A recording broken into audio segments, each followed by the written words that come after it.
कल कांग्रेस पार्टी के पूर्व अध्यक्ष श्री राहुल गांधी ने हमारी पार्टी व खासकर पार्टी की मुखिया को लेकर जो कुछ टीका टिप्पणी की है, तो उससे इस पार्टी की विशेषकर दलितों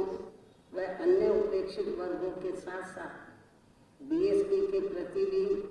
हीन व जातिवादी मानसिकता तथा द्वेष की भावना भी साफ झलकती है। जबकि इन वर्गों के लोगों को अपने पैरों पर खड़ा करने के लिए बीएसपी पूरे जी जान से लगी है और जिन्हें कांग्रेस पार्टी ने अपने लंबे अरसे के रहे शासनकाल में इनकी सामाजिक एवं आर्थिक स्थिति में सुधार लाने के लिए जमीनी हकीकत में कुछ भी ठोस कदम नहीं उठाए। साथ ही इनके मद का सरकारी पैसा भी अधिकांश दूसरे मदों पर ही खर्च कर दिया गया है। इसके अनेकों उदाहरण आप लोगों के सामने हैं। इनको आरक्षण व अन्य जरूरी सुविधाओं का भी पूरा लाभ नहीं दिया है, ताकि ये लोग आर्थिक तौर पर हमेशा दूसरों के ऊपर ही निर्भर बने रहे, जिससे दुखी होकर फिर बहुत पहले ही बाबा साहब डॉक्टर भीमराव अम्बेडकर ने इनकी केंद्र की रही सरकार से अपने कानूनी मंत्री पद से इस्तीफा तक भी दे दिया था और फिर इनके बताए हुए रास्तों पर चलकर मान्यवर श्री कांशीराम जी ने बीएसपी की स्थापना की, जिसको कमजोर व खत्म करने के लिए शुरू से ही कांग्रेस पार्टी हर घिनौने हथकंडे इस्तेमाल कर रही है। और अब तो खिसियानी बिल्ली खम्बा नोचे की तरह ही इस पार्टी के पूर्व अध्यक्ष अपने बिखरे हुए घर को तो संभाल नहीं पा रहे हैं, बल्कि हमारी पार्टी बीएसपी की कारणे इस्तेमाल कर रही है। और अब तो खिसियानी बिल्ली खम्बा नोचे की तरह ही इस पार्टी के पूर्व अध्यक्ष अपने बिखरे हुए घर को तो संभाल नहीं पा रहे हैं, बल्कि हमारी पार्टी बीएसपी की कार्यशैली पर जबरदस्ती की उंगली उठा रहे हैं, जिससे बीएसपी के प्रति इनकी जबरदस्त बौखलाहट व नफरत आदि भी साफ नजर आती है। इतना ही नहीं, बल्कि इससे पहले इनके पिता स्वर्गीय श्री राजीव गांधी ने भी बीएसपी को बदनाम व कमजोर करने के लिए मान्यवर श्री कांशीराम जी को सीआईए का एजेंट तक भी बता दिया था। और अब इन्हीं के ही पचिलों पर चलकर इनका बेटा श्री राहुल गांधी भी बीएसपी व इस पार्टी की मुखिया पर आए दिन बीजेपी के साथ मिलने का ये कहकर गलत आरोप लगाते रहते हैं कि बीएसपी की मुखिया बीजेपी की सीबीआई, ईडी व इनकम टैक्स आदि से डरती है, इसलिए वह बीजेपी के खिलाफ काफ़ी नरम रुख रखती है, जिसमें रत्ती भर भी सच्चाई नहीं है। जबकि इनको ये मालूम होना चाहिए कि इन सब से जुड़े मामले हमने केंद्र में रही किसी भी पार्टी की सरकार की मदद से नहीं, बल्कि सभी सरकारों के खिलाफ जाकर माननीय सुप्रीम कोर्ट में जीते हैं। इसके साथ ही कांग्रेस के पूर्व अध्यक्ष श्री राहुल गांधी का कल सार्वजनिक तौर पर ये कहना कि कांग्रेस द्वारा यूपी विधानसभा चुनाव में बीएसपी के साथ गठबंधन करने व मुझे सीएम बनाने के ऑफर पर मैंने ना कोई जवाब दिया तथा इस बारे में उन्होंने बात तक भी नहीं की है, ऐसा उनका कहना है। ये बात पूर्णतः गलत है, तथ्यहीन है, अर्थात इसमें रत्ती भर भी कोई सच्चाई नहीं है। जबकि यूपी विधानसभा चुनाव के घातक नतीजों पर हर विपक्षी पार्टियों द्वारा समीक्षा होनी चाहिए, किंतु ऐसी तथ्यहीन बातें नहीं करनी चाहिए विपक्षी पार्टियों में से खासकर बीएसपी व उसके नेतृत्व के बारे में कोई भी टीका टिप्पणी करने से पहले 100 बार सोच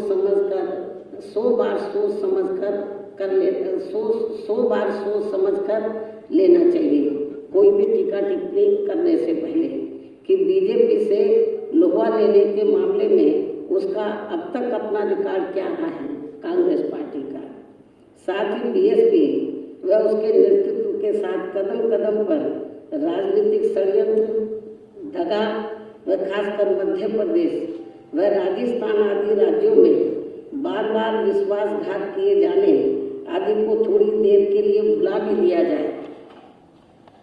तो भी बीजेपी के विरुद्ध राजनीतिक लड़ाई लड़ने में कांग्रेस का अपना रिकॉर्ड हमेशा काफी लचर व ढुलमुल ही रहा है। अर्थात कांग्रेस पार्टी सत्ता में रहते हुए व सत्ता से बाहर हो जाने के लंबे समय बाद अब तक बीजेपी व आरएसएस एंड कंपनी से जी जान से लड़ते हुए हमें कहीं भी नजर नहीं आती है। जबकि बीजेपी एंड कंपनी के लोग साम दाम दंड भेद आदि अनेकों हथकंडे अपनाकर भारत को कांग्रेस मुक्त ही नहीं बल्कि विपक्ष विहीन बनाकर पंचायत से संसद तक चीन जैसा ही एक पार्टी सिस्टम बनाकर देश के लोकतंत्र व इसके संविधान को ही खत्म कर देने पर आत्म लगती है। इतना ही नहीं बल्कि कांग्रेस पार्टी के बारे में भी हमारे लोग ये बात काफ़ी अच्छी तरह से जानते हैं कि जब सन 2007 में बीएसपी की यूपी में पूर्ण बहुमत की सरकार बनी थी तो तब उस समय केंद्र में कांग्रेस की सरकार थी जिसने जातिगत द्वेष की भावना से मेरी सरकार के केंद्र से जुड़े ज़्यादातर कार्य रोक दिए थे और उसी दौरान कोर्ट का अयोध्या को लेकर फैसला आना था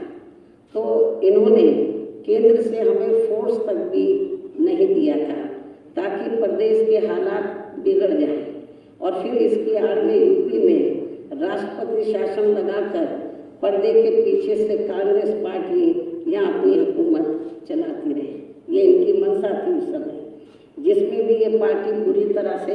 विफल रही। इतना ही नहीं बल्कि खुद श्री राहुल गांधी ने भी उस समय आए दिन यहाँ यूपी में मेरी सरकार को जबरदस्ती बदनाम करने के लिए कभी पैदल मार्च किया, आप लोगों को मालूम है जब मेरी सरकार थी कभी पैदल मार्च किया तो कभी धरना प्रदर्शन आदि भी खूब किया, लेकिन यहाँ दूसरी पार्टियों की रही सरकारों में इन्होंने ऐसा कुछ भी नहीं किया। यहाँ मैं इस बात को फिर से दोहराना चाहती हूँ कि इनको हमारी पार्टी के बारे में कुछ भी कहने से पहले केवल अपना खुद का घर भी जरूर देख लेना चाहिए जो बिखरा पड़ा है, जिसका बीजेपी भी खूब फायदा उठा रही है।